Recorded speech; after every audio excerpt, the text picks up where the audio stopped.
우리 서로 인사하며 예배 가운데 나아갔으면 좋겠습니다. 서로를 좀 바라보면서 환영합니다, 축복합니다 인사해 볼까요? 여러분 환영합니다, 축복합니다. 피곤한 몸을 이끌고 수련회 이제 갔다 오신 청년들은 피곤한 몸을 이끌고 또 왔을 텐데 여러분들에게 많은 은혜가 넘치기를 소망합니다. 여러분 책 중에 요한 하리라는 작가가 쓴 책 중에 도둑맞은 집중력이라는 책이 있습니다. 한번 보여주시겠습니까? 네, 저 책이 있는데 이 책은 오늘날 우리의 집중력이 왜 사라지고 있는가에 대해서 이제 고민하며 쓴 책인데, 여러분 이런 고민 해본 적 있나요? 왜 이렇게 최근 들어서 집중을 잘 못하는 것 같지? 왜 이렇게 집중이 안 되지? 라는 생각을 혹시 해보신 적 있나요? 이 요한 하리라는 작가가 자기가 살아가면서 점점 집중이 잘 안 되는 거예요. 집중을 잘 못하는 겁니다. 처음에는 뭔가 자기의 탓처럼 생각하다가 왜 집중을 못하는가에 대해서 찾아본 거죠. 우리는 집중력이 떨어지면 어떻게 생각하냐면, 내가 나이가 좀 들었나? 아니면 나는 원래부터 집중이 잘 안 됐어, 집중을 잘 못했어 라고 이야기하고 생각하는데, 이 책에서 보면 집중력에 대해서 우리가 집중력을 잃고 있는 게 아니라 나도 모르는 새 그 집중력을 도둑맞고 있다라고 이야기합니다. 쉽게 말하면 내가 잘못해서, 내가 나이 들어서가 아니라 어떠한 상황과 여건들이 나의 집중력을 뺏어간다라는 건데, 그 중에 몇 가지 이유가 있는데, 하나가 뭐냐면 SNS 등 인터넷으로 인한 거고, 또 하나는 일명 멀티태스킹에 의한 것이다라고 이야기합니다. 이게 어떤 거냐면, 인간의 뇌는 딱 한 가지에만 온전히 집중할 수 있다라고 해요, 그 책에 의하면. 그런데 오늘날 우리들의 문화 자체가 어느 한 가지에 온전히 집중하지 못한다라는 거죠. 예를 들면 여러분 친구랑 밥을 먹습니다. 밥을 먹으면 어떻게 하냐면, 밥을 먹으면서 핸드폰을 하고, 핸드폰을 하면서 친구랑 대화를 하는 거죠. 그러니까 우리가 한 번에 한 가지 일이 아니라 두세 가지의 일을 하고, 또 TV를 보면서도 뭘 보냐면 스마트폰을 같이 봅니다. 그리고 우리가 일을 할 때도 이런저런 일을 하면서 메신저로 소통도 하면서, 그러면서도 SNS를 켜고 보고, 이렇게 여러 가지 일을 하고, 예배 때도 예배를 드리면서 카톡을 하면서 인스타를 하나요? 안 하겠죠. 여기서 보면 참고로 다 진짜 보여요. 제가 보입니다, 여러분. 알고 계시면 되고. 우리가 어떤 일을 할 때에 딱 한 가지, 제가 만약 설교를 딱 하다가 갑자기 핸드폰 꺼내서 핸드폰 하다가 갑자기 여러분 하면서 다시 설교하고, 이렇게 안 하잖아요. 한 가지에만 몰두해서 하는데, 우리가 이렇게 한 가지에만 몰두하는 것이 아니라 한 번에 여러 가지, 즉 멀티태스킹처럼 여러 가지를 하기 때문에 그러한 일들이 우리의 집중력을 뺏어간다, 집중하지 못하게 만든다라고 이야기합니다. 여러분 이 책이 베스트셀러가 된 이유 중에 하나는 아마도 사람들이 그만큼 오늘날 집중이 잘 안 되기 때문에, 집중을 잘 못하기 때문에 왜 그런 걸까라고 궁금해서 책을 많이 사지 않았나 싶습니다. 이 책을 보면서 생각하겠죠. 내가 집중력을 잃고 있는 것은 내가 잘못한 게 아니라 여러 가지 요인들로 인해서 내 집중력이 도둑맞는 거구나, 사라지는 거구나 라고 생각을 하는 겁니다. 근데 여러분, 우리가 집중력을 도둑맞는 것에 대해서도 경각심을 갖고 심각하게 생각하잖아요. 그런데 우리가 더 큰 것을 도둑맞을 때가 있다는 거예요. 그것이 무엇이냐면 오늘 말씀에 나오는 씨앗입니다. 씨앗. 오늘 말씀은 비유로서 이야기해주고 있는데, 우리가 이 비유를 어떻게 많이 알고 있냐면 씨 뿌리는 자의 비유다라고 알고 있습니다. 씨 뿌리는 자의 비유. 그런데 그런 말씀을 읽어보면 사실은 씨를 뿌리는 거는 별로 중요하지가 않아요. 뿌리는 것에 대해서 많이 안 나옵니다. 그래서 오늘의 말씀을 정확하게 이야기하자면, 네 가지 땅에 뿌려진 씨의 비유다, 네 가지 땅에 심겨진 씨의 비유다라고 이야기하는 게 더 적절할 겁니다. 예수님께서는 네 가지의 땅을 이야기하시면서 그 네 가지 땅 모두에 다 씨앗이, 똑같은 씨앗이 뿌려졌다라고 이야기하십니다. 그런데 같은 씨앗이 뿌려졌음에도 불구하고 다른 반응이 나타난다는 거예요, 땅마다.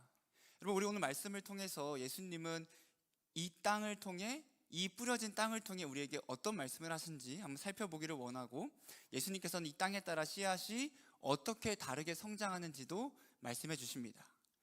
우리가 어제까지 여러분 2박 3일의 수련회를 다 마치고 집에 가서 귀가해서 여러분도 쉬고 잘 이렇게 왔을 텐데, 우리가 정말 열정적으로 그 2박 3일 동안 여러분 하나님을 찬양했죠. 막 뛰면서. 그리고 기도하고 말씀을 들으며 나아갔습니다.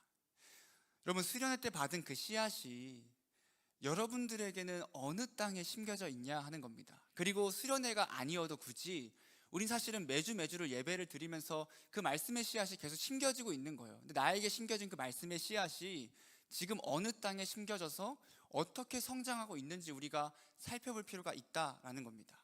우리의 씨앗은 어떤 땅에 심겨져 있는지, 그리고 어떤 땅에 심겨져야 하는지 오늘 말씀을 통해 함께 나누기를 원합니다. 오늘 말씀은 예수님께서 아까 말했듯이 비유로 이야기해 줍니다. 비유. 총 4가지의 땅이 나오는데 어떤 땅들이 나오냐면 길가, 돌밭, 가시떨기, 좋은 땅에 대해서 나오고 있습니다. 네, 이렇게 쉽게 보여줄 수 있죠. 길가, 돌밭, 가시떨기, 좋은 땅에 대해서 말해주고 있는데 이 땅 모두에다 씨가 뿌려진다라는 거죠. 말씀을 보면 간단해요. 첫 번째, 길가에 떨어졌을 때 어떻게 하는가? 씨가 길가에 떨어지니까 어떻게 됐다고 하냐면 새들이 와서 다 먹어버렸더라 라고 이야기합니다. 두 번째로는 돌밭에 그 씨가 뿌려집니다. 돌밭에 씨가 뿌려지니까 어떻게 되냐면 돌밭에 흙이 얕아서 씨가 뿌리를 내리고 새싹이 나긴 하는데 뿌리가 온전히 내리지 못해서 햇빛이 비출 그때에 다 타고 말라버렸더라라고 이야기합니다. 세 번째로 그 씨가 가시떨기 사이에 뿌려지게 됩니다. 이번에 어떻게 되냐면 가시떨기가 그 기운들을 막아서 씨가 열매 맺지 못하더라라고 이야기합니다. 그리고 마지막 4번째로는 이 씨가 좋은 땅에 심겨지게 되는데 좋은 땅에 심겨지니 100배, 60배, 30배의 결실을 맺었더라라고 예수님께서 말씀해 주고 계신 거죠. 여러분, 이렇게 이 말씀만 딱 들으면 우리가 어떻게 생각할 수 있냐면 예수님께서 뭐 농업에 대해 이야기하시는 건가? 아니면 뭐 씨를 잘 뿌려라, 좋은 땅을 잘 찾아라 라고 이야기하시는 건가 하고 잘 이해가 안 됩니다. 왜냐하면 비유로 말씀하시기 때문이죠. 이 비유는 어떤 농부에게 충고하거나 우리가 좋은 땅을 찾아라라고 이야기하는 것이 아니라 그 안에 깊은 진정한 의미가 함축되어 있고 들어가 있는 그런 말씀입니다. 예수님께서는 이 비유를 말씀하시고 마지막에 어떻게 이야기하냐면 귀 있는 자는 들을지어다 라고 말씀하십니다. 귀 있는 자는 들을지어다. 우린 다 귀가 있고 수많은 우리가 예수님의 말씀을 듣고 있으면서 다 분명히 들렸을 텐데 왜 예수님은 귀 있는 자는 들으라고 했을까? 그들이 안 들려서? 너무 멀리 있어서 마이크도 없으니까 이렇게 얘기하면 안 들릴까 봐? 그래서 귀 있는 자는 들으라라고 하신 걸까요? 너네 잘 들어? 뒤에 들리니? 들리나요? 네. 이렇게 한 것이 아니다라는 거죠. 귀 있는 자는 들으라는 말씀은 무엇이냐면 이 말씀을 듣고 깨닫는 자가 있을 거고 깨닫지 못하는 자가 있을 거다라는 것을 말씀해 주십니다. 여러분, 그런데 우리가 이 비유라는 것에 대해서 하나 짚고 넘어갈 게 뭐냐면 우리가 오해하는 것이 있는데 그게 어떤 거냐면 이 비유를 이단들이 많이 이용을 해요. 그래서 신천지에 보면 일명 비유풀이라는 방법을 사용하는데 그들은 이렇게 이야기합니다. 예수님께서 비유로 이야기하신다. 왜 비유로 이야기하시냐? 감추기 위해서다. 나타내지 않기 위해서. 그래서 이 성경의 비유는 아무도 그 뜻을 알 수 없다라고 이야기합니다. 근데 문제는 뭐냐면 지금 내 앞에서 그 이야기를 하는 사람이 그 뜻을 알고 있어. 그러니까 아무도 모른다 했는데 이 사람은 알고 있는 거죠. 궁금하잖아요. 그럼 당신은 어떻게 압니까? 그럼 뭐라고 대답하냐면 나는 하나님께 그 비유의 말씀을 받은 사람에게 이 말씀을 배웠다라고 이야기합니다. 그가 누굴까요? 그가 이만희예요. 이만희. 이게 이제 단계별로 쭉 가서 마지막에 이제 활용점정처럼 딱 이만희가 나오는 거죠.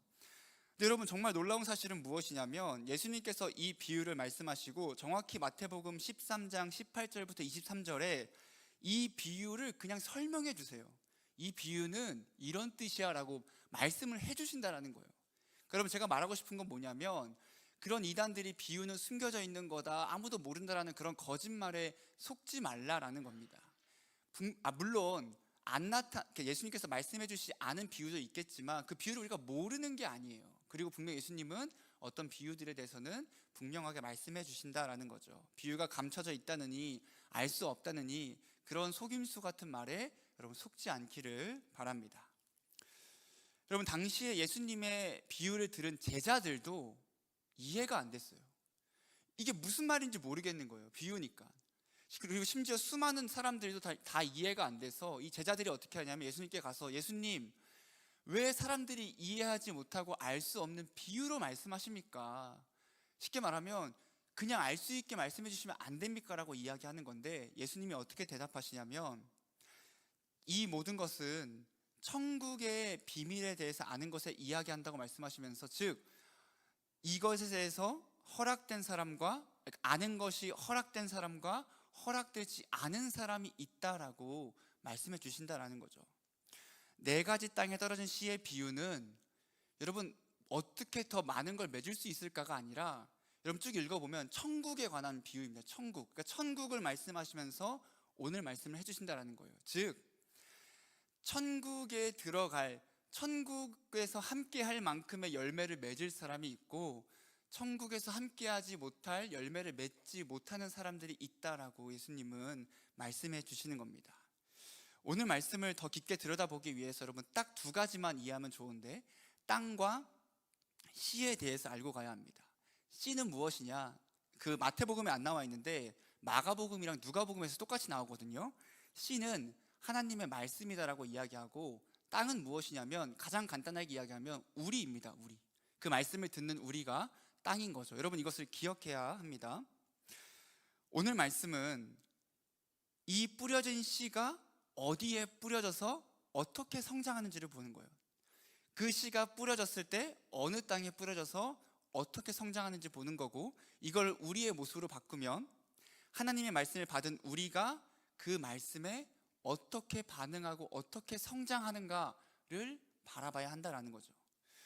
우리의 말씀의 씨앗, 여러분들이 받은 그 말씀의 씨앗들은 여러분들의 마음 가운데 어떤 땅에 지금 심겨져서 얼만큼의 결실을 맺고 있거나 아니면 어떠한 상태에 있는지 여러분 점검하고 살펴보기를 바랍니다.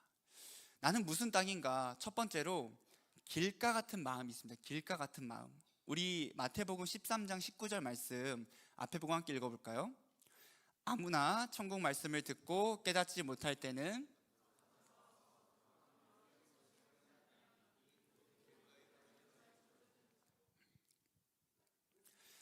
먼저 씨 뿌리는 자의 비유 중에 첫 번째가 무엇이었죠? 길가에 뿌리는 거예요. 길가에 뿌리니까 어떻게 되냐면 아무것도 하지 못하고 그냥 새가 와서 다 먹어버리는 겁니다. 여러분 예수님께서 이 비유에 대해서 어떻게 설명해 주시냐면 이렇게 설명하십니다. 말씀을 들었을 때 악한 자가 와서 그 마음에 뿌려진 것을 빼앗아 먹는 것이다라고 의미합니다. 참고로 여기서 악한 자는 마귀를 의미하는 거거든요. 쉽게 이야기하면 말씀의 씨앗이 뿌려졌는데 마귀가 그냥 그 말씀을 가져가 버린다는 거죠. 결실하지 못하게. 이런 사람들은 예수님 시대 당시에 보면 누가 있었냐면 바리새인들, 사두개인들, 아니면 대제사장들 같은 사람들을 이런 길가에 뿌려진 씨앗으로 비유할 수 있습니다. 이들은 어떤 사람들이었냐면 예수님의 말씀을 들어요. 듣고 그 말씀이 심겨진 사람들인데 그들이 어떻게 행동하냐면 예수님의 말씀을 듣고 깨닫고 회개하는 것이 아니라 오히려 그 말씀을 듣고 막 분노하고 시기하고 질투하고 더 나아가서 예수님을 죽이고자 합니다. 심지어 그들은 예수님의 기적도 다 봤는데 그 기적을 보고 믿고 따르는 것이 아니라 그 기적을 보고 오히려 예수님을 향해 미쳤다라고 이야기한다라는 거죠. 이들은 말씀의 씨앗을 받았지만 그 말씀의 씨앗이 심겨졌지만 그것이 악한 자, 즉 마귀에 의해서 빼앗겼다라는 겁니다. 여러분 믿지 않는 사람들은 어떻게 보면 이 길가 같은 마음이겠죠. 그래서 믿지 않는 사람들에게 우리가 아무리 복음을 전해도 그들은 개의치 않아요. 신경도 안 쓰고 깨닫지 않죠. 믿지 않는 사람들이 말씀과 복음을 듣고 신경 쓰지 않는 것은 오케이, 그럴 수 있다라고 합니다. 그런데 문제가 무엇이냐면 예수 그리스도를 믿는다고 하는 사람들 중에서, 교회를 다닌다고 하는 사람들 중에서도 이렇게 길가와 같은 밭을 가진 사람들이 있다라는 겁니다. 여러분 수련회에서 여러분들은 말씀을 들었고 또 수련회뿐만 아니라 오늘을 포함해서 매주 여러분들은 말씀을 들으며 살아가고 있습니다. 더 나아가서 어떤 청년들은 말씀을 읽으면서도 나아가겠죠. 우리의 마음 가운데 말씀의 씨앗이 심겼고 그 말씀의 씨앗이 존재한다는 겁니다. 그런데 그럼에도 불구하고 어떤 사람들이 있냐면 말씀의 씨앗을 받았음에도 불구하고 예수님을 부인하거나 부정하거나 부끄러워하는 사람들이 있다라는 거예요. 교회를 다니면서도, 이 교회에 직접 오고 말씀을 들으면서도 세상에 나가서는 예수님을 부끄러워하고 그분을 부인하고 그분을 외면하는 삶을 사는 사람들이 존재한다라는 거죠. 여러분 왜 말씀을 들었음에도 그 사람들은 변화하지 않고 예수님을 부인하고 부끄러워하며 살아갈까? 내가 정말 열심히 믿고 열심히 말씀을 들었는데도 불구하고 마귀가 그걸 가져가는 걸까? 여러분, 그렇지 않습니다. 왜 그러는 거냐면 사실은 내가 말씀을 들으면서도 아무런 기대감이 없고 의심만 가득하고 무관심하게 듣기 때문에 그냥 마귀가 가져가 버린다는 거예요. 내가 진짜 열심히 듣고 막 소망이 가득했는데도 불구하고 가져가는 것이 아니라, 말씀을 듣고 있으면서도 저게 의미가 있나? 상관이 있나? 저게 진짠가? 이런 의심 가운데 나아가기 때문에 마귀가 그 길가에 뿌려진 말씀의 씨앗을 그냥 가져가 버린다는 거죠. 혹시 우리 가운데에서 여러분 이런 길가의 밭을 가진 사람이 있지 않은지, 청년이 있지 않은지 고민해보고 생각해보기를 바랍니다. 두 번째로는 돌밭 같은 마음이 있어요. 돌밭 같은 마음. 우리 한번 더 앞에를 보고 20절부터 21절까지 함께 읽어볼게요. 시작. 돌밭에 뿌려졌다는 것은 말씀을 듣고 즉시 기쁨으로 받되 그 속에 뿌리가 없어 잠시 견디다가 말씀으로 말미암아 환난이나 박해가 일어날 때에는 곧 넘어지는 자요. 두 번째, 씨 뿌리는 자가 씨를 뿌렸는데 어디로 가냐면 돌밭에 가게 되네요. 그 돌밭에 간 씨앗은 어떻게 된다 그랬죠? 뿌리가 깊지 않는데 새싹은 났어요. 났는데 햇빛이 비치니 곧 마르더라, 곧 타버리더라 라는 거죠. 예수님이 어떻게 설명해 주시냐면, 말씀을 듣고 즉시 기쁨으로 받아요. 와, 말씀은 이런 거구나, 너무 좋구나, 은혜롭다라고 받지만 그 속에 뿌리가 없어서 단단하게 고정되지가 않아서 잠시 견디다가 말씀으로 말미암아 환난이나 박해가 올 그때에 넘어지는 사람이다, 하나님을 떠나는 사람이다라고 이야기해 줍니다. 이러한 사람들은 예수님의 가르치심과 기적을 보고 잠깐 놀라고 좋아했던 그 무리들을 의미합니다. 예수님을 따르던 무리들이 많이 있었어요. 그들은 예수님의 기적을 보고 그분의 말씀을 듣고 은혜롭다 생각하고 너무너무 기뻐하고 좋아했습니다. 근데 그들이 언제 예수님을 떠나냐면 예수님이 잡혀가실 그때, 그분이 십자가에 못 박히실 그때 그들은 예수님을 외면하고 예수님을 욕하고 저주했다라는 거죠. 예수님을 사랑했던 제자 베드로도 이러한 사람 중에 한 명이었습니다. 여러분, 베드로는 어떤 사람이었냐면 예수님의 일명 애제자 중에 한 명이에요. 그는 예수님께 어떻게 이야기하냐면 주는 그리스도시요 살아계신 하나님의 아들입니다라고 고백하면서 자신의 신앙을 당당히 고백했던 게 베드로거든요. 근데 그 베드로가 어떻게 되냐면 예수님이 잡혀가시고 그 밤에 예수님을 3번이나 부인하고 저주한다라는 거예요. 베드로뿐만 아니라 예수님의 모든 제자, 유다를 포함한 12명의 모든 제자가 다 예수님을 버리고 떠나고 외면한 삶을 살아갑니다. 어떻게 보면 그런 사람, 그들의 마음의 밭이 이런 돌밭이었을 것이다 라는 거죠. 우리 가운데도 돌밭 같은 마음을 가진 사람들이 종종 있습니다. 우리가 수련회를 통해 예수님의 복음을 듣고 기뻐하고 주일 예배를 통해 복음을 듣고 기뻐하며 나아가는데, 말씀 때문에 환난과 박해를 받게 될 때가 있겠죠. 환난과 박해까지는 아니어도 말씀 때문에, 이 믿음 때문에 어려움을 당할 때가 있을 겁니다. 사실 우리나라에서 북한처럼 개신교라고 해서 죽임을 당하거나 감옥에 가진 않을지라도 이 정도는 있겠죠. 조롱을 당하고 비방을 당하고 아니면 어떤 불평등함을 경험하게 될 수 있습니다. 여러분, 우리가 예수님을 믿음에도 불구하고 너무 기쁘게 나아가다가 어느 순간 힘들고 어려운 일이 생길 때에 예수님을 포기하고 나아갈 때가 있다라는 거죠. 코로나 상황 때가 이런 상황이었던 것 같아요. 한창 기독교가 코로나를 퍼뜨린다라는 그런 원흉으로 자리 잡혔을 그때에 여러분도 경험하신 적 있을 텐데, 내가 교회를 다닌다 그러면 욕먹고 심지어 교회를 간다 그러면 욕을 엄청 먹었어요. 너희들이 교회를 가니까 이런 거다라고 욕을 먹는 거죠. 학교에서, 집에서, 회사에서 믿지 않는 사람들이, 믿지 않는 가족들이, 믿지 않는 친구들이 그리스도인이란 이유 하나만으로 그들을 욕하고 비방하고 조롱하며 나아갔습니다. 이러한 상황 가운데에서 두 가지로 분류가 되겠죠. 한 부류는 그럼에도 불구하고 예수님을 믿고 의지하며 나아갔던 사람들이 있을 거고, 또 한 부류는 예수님을 믿는 것을 솔직하게 고백하지 못하는 사람들이 있었습니다. 부끄러워하고 피하고, 나는 잘 안 가, 믿는데 나는 굳이 그렇게 하지 않아라고 낮추고, 조롱과 비난을 받기 싫어서 말씀대로 살아가지 않고 더 나아가서 예수님을 믿으니까 제약되는 것도 많고 욕도 먹고 불편하니까 그냥 예수님을 떠나는 사람들까지 있었다라는 거죠.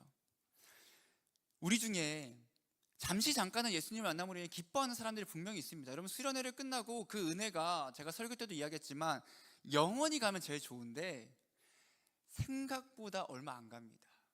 오늘 사라진 청년은 없을 거라 생각하고, 오늘 다 은혜 충만하잖아요, 그렇죠? 오늘까지는 있다고 치고 다음 주, 2주, 3주, 한 달 정도가 지나면 그때 그 감격과 은혜가 식어질 때가 있다는 거죠. 그리고 어떻게 되냐면 교회를 나오지 않거나 예배를 가볍게 여기거나 하나님께 멀어지는 모습을 보일 때가 있습니다. 그런 게 어떤 거냐면 바로 이 말씀과 같은 돌박 같은 마음을 가진 우리의 모습이다라는 거죠. 나온 김에 세 번째 볼까요? 세 번째는 가시떨기 같은 마음이 있다는 거예요. 가시떨기 같은 마음. 우리 22절 말씀도 한번 읽어보겠습니다. 가시떨기에 뿌려졌다는 것은 말씀을 들으나 세상의 염려와 재물의 유혹의 말씀이 막혀 결실하지 못하는 자요. 가시떨기에 떨어진 것은 어떻게 하라고 말씀하시냐면 가시떨기가 기운을 막아서 열매를 맺지 못한다라고 이야기합니다. 이것을 예수님께서 어떻게 말씀하시냐면 말씀을 들었는데 세상의 염려와 재물의 유혹과 여러 욕심이 들어와서 말씀이 막혀 결실하지 못하게 된 사람들이 이 가시떨기에 떨어진 씨앗이다라고 이야기합니다. 이러한 사람으로는 가룟 유다를 볼 수 있습니다. 가룟 유다는 예수님과 3년 동안 함께 있고 12명의 정예 멤버잖아요. 그 제자의 한 명이었던 그 가룟 유다. 그 가룟 유다가 어떻게 하냐면 그의 욕심과 재물의 유혹에 눈이 멀어서 예수님을 팔아버려요. 얼마에? 단돈 은 30냥에 예수님을 팔아버린다라는 거죠.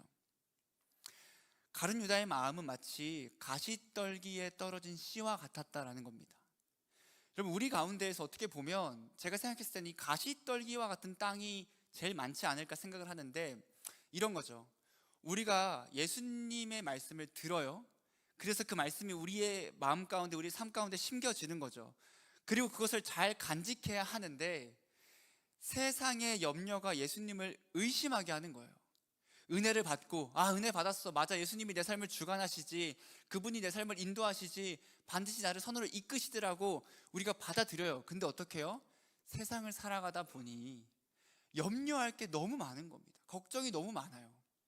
대학에 가야 되는 염려, 취업을 해야 되는 염려, 또 대학에 이제 입학하게 되면 인간관계에 대한 염려, 회사에서 인간관계에 대한 염려, 성공에 대한 염려, 승진에 대한 염려, 결혼과 연애에 대한 염려, 술과 담배나 타인과의 비교 등과 같은 수많은 염려들이 우리에게 쌓인다는 겁니다.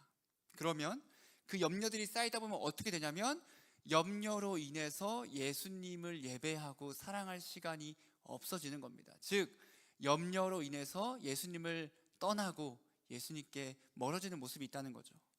또한 돈과 욕심으로 인해 결실을 못 맺을 때가 분명히 있죠. 이 주일에 몇 시간이죠? 2시부터니까 뭐 한 3시간 잡아볼까요? 2-3시간.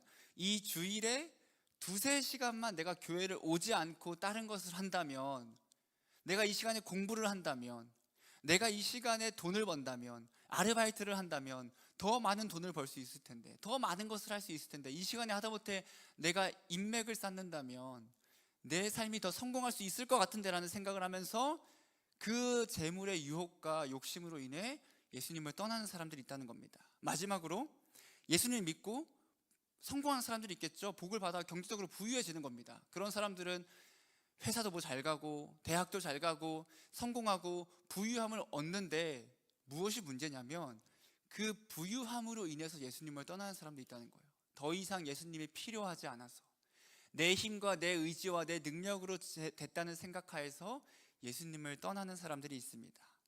여러분, 혹시 우리가 이러한 가시떨기와 같은 밭으로 살아가고 있지는 않냐 하는 겁니다. 세상 염려와 재물의 유혹과 욕심으로 인해서 예수님을 떠나고 예수님을 외면하고 그 열매가 결실을 못 맺고 있지는 않습니까? 마지막 네 번째입니다. 네 번째는 좋은 땅 같은 마음입니다. 우리 23절 말씀 마지막으로 함께 읽어볼게요. 시작. 좋은 땅에 뿌려졌다는 것은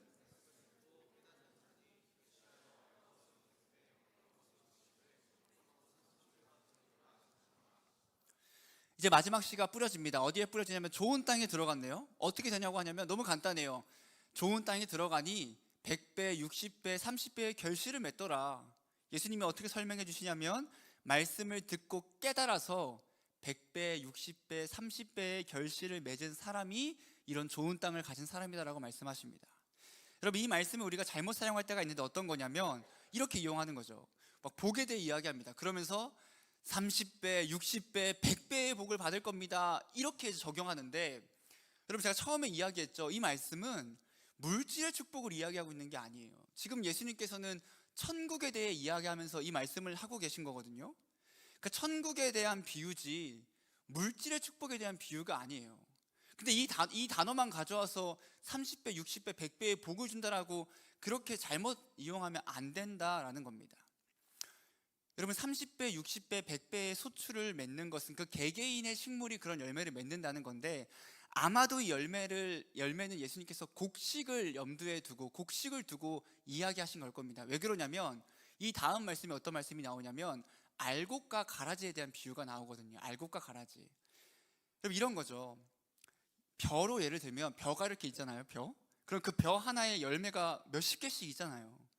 그게 바로 이 비유라 생각하시면 됩니다. 그런데 어떤 벼는 한 30배 정도의 열매를 맺는다면 어떤 벼는 특별하게 60배, 어떤 벼는 더 특별하게 100배 정도의 열매를 맺는 벼와 같은 곡식을 맺는 것들이 있다라고 하는 겁니다. 근데 중요한 건 뭐냐면, 물론 나달이 평균보다 많아지는 것은 맞지만 이러한 숫자가 엄청나게 놀랄 만한 추수를 의미하고 있지는 않다라고 하거든요. 그러니까 우리가 생각하는 것처럼, 우와, 우리가 뭐 1,000만 원 버는데 30배면 얼마죠? 3억인가요? 맞아요? 아니에요? 맞아요? 나 문과라 잘 못해요. 맞을 거예요. 뭐 3억이든 6억이든 10억이든 와 이렇게 되는 거야. 그게 아니라, 물론 많아지는 숫자긴 하지만 그렇게 막 기가 막히게 높은 수를 의미하는 건 아니다라는 거죠. 이 비유 말씀은 씨는 좋은 땅에 심겨져야 열매를 맺는다, 딱 그 의미예요. 그냥 딱 그 의미. 물론 열매를 많이 맺으면 좋습니다. 우리가 수련회 때 했던 말씀을 좀 기억하시면 좋은 나무로서 그 말씀을 행하며 많은 열매를 맺으면 좋겠죠. 그런데 문제는 무엇이냐면, 문제까지는 아니고 다른 점이 무엇이냐면 믿음의 분량이 다 다르다는 거예요. 누군가는 30배의 열매를 맺어요. 누군가는 60배의 열매를 맺어요. 누군가는 100배의 성령의 열매를 맺으며 살아갑니다. 근데 그 모습을 보고 이런 거죠. 야, 너는 고작 30배밖에 못 맺어? 너는 고작 10배밖에 못 맺어? 야, 적어도 나처럼 100배는 맺어야지 라고 비교를 한다거나, 아니면 어느 정도의 중간값을 정해놓고 야, 50배 이하는 다 아무것도 아니야, 뭐 20배 이하는 아무것도 아니야 라고 그 사람을 무시한다면, 여러분, 그렇게 우리가 양적인 모습을 가지고 이 말씀을 판단한다면 그건 열매 맺은 삶이 아니겠죠. 오히려 나쁜 열매를 맺은 모습일 겁니다. 이 말씀의 본질은 얼마나 많이 맺는가가 아니라는 거예요. 너 얼마나 맺었어? 너 60배야? 너 70배야? 100배야가 아니라, 길갓, 돌밭, 가시떨기 땅에는 열매가 전혀 맺히지 않는데 오직 좋은 땅에 씨가 심겨졌을 그때에서만 비로소 열매를 맺더라. 그걸 말씀해 주시는 겁니다. 열매는 좋은 땅에 심겨져야만 맺어진다라는 거죠. 좋은 땅에 말씀을 심길 때 풍성한 열매를 맺고 그 땅이 아름답게 됩니다. 좋은 땅으로서 말씀을 받은 사람은 아름다운 열매가 풍성하게 맺혀지게 되고, 그 사람은 하나님의 자녀로, 즉 예수님을 닮아가는 아름다운 사람으로 나아가게 된다라는 거죠. 여러분, 좋은 땅으로서 말씀을 받으면 말씀을 도둑맞지 않는다라는 거예요. 말씀을 훔쳐갈 수 없다는 거예요. 좋은 땅으로서 말씀을 받으면 믿음으로 인해 환난과 박해가 있어도 예수님을 떠나지 않는다는 거예요. 오히려 환난과 박해, 비난과 조롱과 비방이 있을 그때에 더 예수님을 의지하고 그분을 붙잡으며 나아가겠죠. 좋은 땅으로서 말씀을 받은 그 사람은 세상에 염려가 있고 재물의 욕심이 우리를 유혹할지라도 그 재물의 욕심으로 예수님을 떠나는 것이 아니라 오히려 주님을 의지하며 그분이 주시는 충만함으로 더 기뻐한다라는 겁니다. 좋은 땅으로 말씀을 받은 사람은 30배, 60배, 100배의 하나님의 말씀으로 살아가는 열매를 맺게 된다라는 것이 오늘의 말씀의 핵심이다라는 거예요. 여러분, 우리는 열매를 맺으며 살아가야 합니다. 근데 열매를 맺기 위해 조건은 무엇이냐면 우리가 좋은 땅이어야 한다는 거예요. 좋은 땅. 여러분, 열매 맺는 게 왜 중요한가? 열매를 맺어야만 천국에 가기 때문에? 그렇지 않습니다. 오히려 반대예요. 예수님을 믿는 사람들은 구원을 받게 되고, 구원을 받은 사람들은 좋은 땅이 되는 겁니다. 그리고 그 좋은 땅의 사람들은 우리가 수련회 했던 걸 좀 기억하면 하나님의 아름다운 열매를 맺으며 살아가게 된다는 겁니다. 열매를 많이 맺기 때문에 구원받는 것이 아니라 구원받은 자는 좋은 땅으로서 많은 열매, 아름다운 열매를 맺는다는 거고, 우리 모든 청년들이 내가 지금 어떤 땅이고 어떤 땅으로 나아가고 있는가를 점검해 보고 우리가 그리스도를 의지함으로 말미암아 그 좋은 땅으로서 아름다운 열매를 맺는 삶을 살아가기를 주님의 이름으로 축복합니다. 말씀을 마치도록 하겠습니다. 여러분, 길가, 돌밭, 가시떨기, 그 모두는 결국은 예수님을 믿지 않는 사람들을 의미합니다. 예수님을 온전히 믿지 않는 사람들은 하나님의 말씀이 심겨져도 어떻게 되냐면 도둑 맞아요. 도둑 맞아요. 마귀가 그냥 가져가 버린다니까요. 우리가 결실을 맺지 못하게. 그리고 타버리거나 성장하지 못합니다. 하지만 예수님을 믿는 자들은 좋은 땅으로서 그 말씀의 씨앗이 심겨지죠. 이런 말씀을 듣죠. 말씀을 읽죠. 그럼 어떻게 되냐면 그 말씀이 결실을 맺습니다. 열매가 피어나요. 그리고 사랑하게 되고 기뻐하게 되고 화평케 하게 되고 인내와 자비와 양성과 충성과 온유와 절제와 같은 그 아름다운 열매들이 맺어져서 그 열매를 나타내고 그 열매를 주며 살아가게 된다는 겁니다. 어떻게 하면 좋은 땅이 될 수 있나요, 목사님? 내가 노력하면 됩니까? 내가 열심히 살면 됩니까? 아닙니다. 좋은 땅이 될 수 있는 방법은 나의 노력으로 되는 것이 아니라 예수 그리스도의 보혈을 의지하고 그분의 능력을 의지할 그때에 비로소 내가 변화됨으로 말미암아 좋은 땅이 되는 겁니다. 우리의 마음이, 우리의 영이, 우리의 존재가 그 예수 그리스도를 믿음으로 말미암아 변화하게 되고, 그 변화한 것을 좋은 땅이다, 그리스도를 닮아가는 그 모습이 열매를 맺는다라고 이야기하는 겁니다. 여러분, 그럼에도 우린 때때로 길가와 같이, 돌밭과 같이, 가시떨기와 같은 그 모습을 가지고 살아갈 때가 분명히 있다는 거예요. 왜? 우린 전적으로 부패하고 전적으로 타락한 존재여서 선을 행할 능력이 없기 때문입니다. 매일 흔들리고 매일 무너지죠. 솔직히 말해서 오늘 말씀을 듣고 내일까지 그 말씀을 기억하고 여러분 살아간다? 여러분, 그것도 진짜 좀 어렵다고 생각하거든요. 쉽지 않죠. 수많은 염려 가운데서 염려하지 않는다? 여러분, 쉽지 않습니다. 돈의 유혹이 눈앞에 있고 재물의 유혹이 눈앞에 있는데 그걸 포기한다? 여러분, 쉽지 않은 거 맞습니다. 그런데 쉽지 않기 때문에 우리 힘으로는 할 수 없다라는 거예요. 그렇게 해서 어떻게 해야 되냐면 내가 할 수 없기 때문에 예수 그리스도를 붙잡고 그분에게 변화를 요구하고, 주님, 내가 진짜 길가와 같은 돌밭과 같은 가시떨기와 같은 마음으로 밭으로 살아가는데 주님, 내가 제발 좋은 땅으로 살아갈 수 있도록 인도해 주시고 나에게 하나님의 그 아름다운 열매가 나타날 수 있도록 30배, 20배, 100배로서 넓게 많이 나타나는 것이 아니어도 단 하나라도 주님의 열매를 맺는 삶을 살아갈 수 있게 해달라고 주님께 구하고 바라는 우리 청년들이 되어서 말씀을 듣고 마귀에게 그 말씀을 도둑맞는 삶을 살아가는 것이 아니라, 그 말씀이 당장 타버리고 메말라버리는 것이 아니라, 기운이 막혀서 조금의 열매도 맺지 못하는 삶을 사는 것이 아니라 구원받은 자로서 좋은 땅으로서 그 열매를 나타내서 세상 가운데 그 아름다운 열매로 힘들어하는 자들, 슬퍼하는 자들, 아파하는 자들, 복음이 없는 자들에게 그 열매를 마음껏 먹여줄 수 있는 우리 청년들이 되기를 주님의 이름으로 축복합니다. 여러분, 시간 함께 찬양하기를 원합니다.